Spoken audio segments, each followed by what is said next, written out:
Never can figure these things out. What's that? Okay. All right. Light's green. All right. Good evening. How's everybody doing? All right. I wanted to show you something real quick. This is my new toy. Okay, everybody see this? All right. This is my Kindle. I've wanted this for a couple months, ever since I found out about them. And God's been gracious, and He provided the funds for us to get one. So what I did was I found a way to take my sermon notes and put them on my Kindle. So that way I can have my new toy up here, and I can still present to you. But my wife Tina said, you know, what's going to happen is what always happens. You're going to get up there, you're going to have all your notes on your Kindle, and something's going to go wrong. So I also have a paper copy, just to be on the safe side. All right, so I wanted to show that to you in case you see me carrying this around.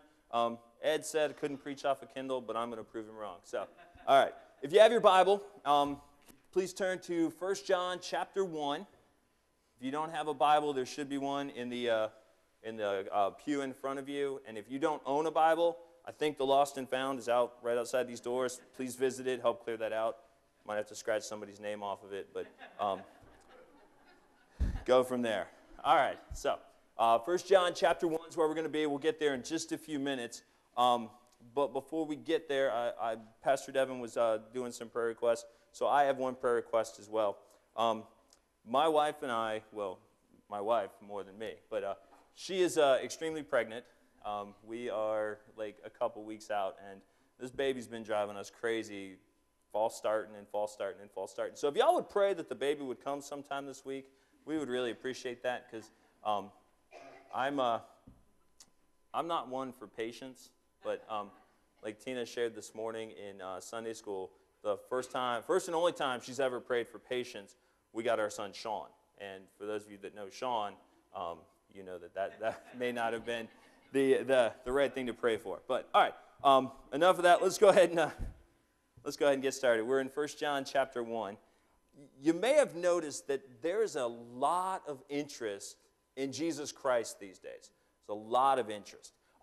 At one point, and I think this was a few years ago, somebody estimated that there are about 325,000 books available on Jesus. And I'm sorry, that number's too high. There's about, we'll say 50,000 books. And that 4 new books about Jesus is being printed and produced every single day. So if you take that number from the date that that quote was said, 4 books a day, and average it out, that comes to that there are nearly 100,000 books available on Jesus. And that's a very conservative estimate. Imagine that, 100,000 books just on Jesus. The problem is that just because there's a lot of information about Jesus doesn't mean that everybody is believing the correct information about Jesus. All right, there's a lot of false information and a lot of false teaching, and that's what we want to talk about tonight. Before we get there, though, let me read some quotes to you from some famous individuals. You may have heard of them. Others were kind of new to me, so they're probably new to you. This first quote is from a guy named John Murray. He's not nearly as famous as his mother was. His mother was Madeline Murray O'Hare. She was a big-time atheist. But this is a quote that he wrote, or that he said when he was the president of the American Atheists. There was no such person in the history of the world as Jesus Christ. There was no historical, living, breathing, sentient human being by that name, ever. The Bible is a fictional, non-historical narrative. The myth is good for business. My note says that he is now deceased.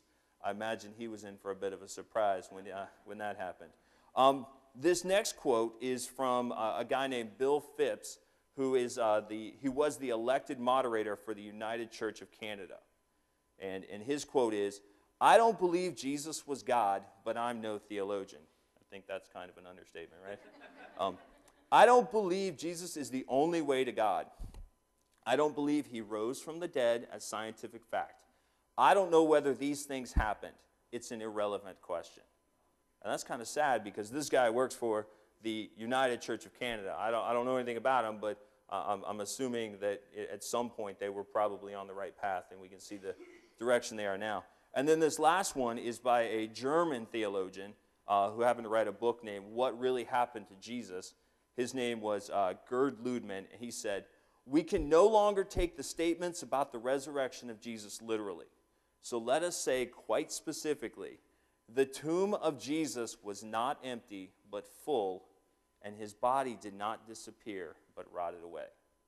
Okay, so like I said, there's a lot of information, there's a lot of belief about Jesus, but as we've seen from those three quotes, a good portion of that information is incorrect. Some other common beliefs that I came across were the fact that he was probably a liar. I mean, some people believe that he was a liar. Other people believe that he was a lunatic. And then the one that I personally believe is that Jesus was who he said he was. And C.S. Lewis sums that up great with this quote from Mere Christianity. And it goes like this: "I'm trying here to prevent anyone saying the really foolish thing that people often say about him. I'm ready to accept Jesus as a great moral teacher, but I don't accept his claim to be God." That is the one thing we must not say. A man who said the sort of things that Jesus said would not be a great moral teacher. He would either be a lunatic on the level with the man who says he's a poached egg, or else he would be the devil of hell. You must make your choice. Either this man was and is the Son of God, or else a madman or something worse. You can shut him up for being a fool, you can spit at him and kill him as a demon, or you can fall at his feet and call him Lord and God. But let us not come with any patronizing nonsense about his being a great human teacher. He has not left that open to us. He did not intend to. Surprisingly, though, this unbelief in Jesus isn't new. It's not something that has happened in our day. And, you know, a lot of times, like, my dad will talk and he'll say, he's not here tonight, but he would agree if I said this, that today's people, they don't believe in Jesus like they did when he was younger. But surprisingly, this isn't anything new. Today, we have a tendency to write off the fact that Jesus was God. People, like we said from those quotes, Jesus was just a human being. During the early church and during the life of the Apostle Paul, who wrote the passage we're going to read here in just a moment, there was teachings going on like this. But the teaching that was going on then was not the fact that Jesus was just a man. What they were teaching was the fact that Jesus was God, but he was never a man. These folks were what we call Gnostics. And a major teaching of the Gnostics was that all matter was evil, and that the only way to have salvation is through the attainment of this secret knowledge. And so, because they taught that all matter, all physical matter was evil, they couldn't believe that God would come in a physical being. And so they would teach people, and people believed them because they never denied that Jesus wasn't God.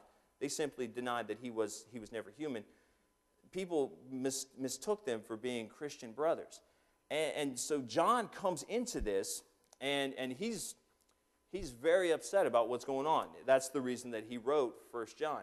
Now, what was interesting as I was studying for this is I found out that Paul actually predicted that this would happen. He said in Acts 20, verses 29 and 30, he said, "For I know this, that after my departing shall grievous wolves enter in among you, not sparing the flock.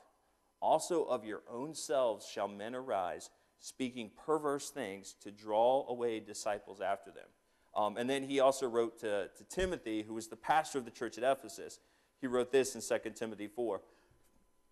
"For the time will come when they will not endure sound doctrine, but after their own lust shall they heap to themselves teachers, having itching ears. And they shall turn away their ears from the truth, and shall turn unto fables." So it was into this environment where we have people that were coming up from inside the church that teaching this false doctrine, that we have the Apostle John, and we'll get to more about him, the Apostle John writing his letter.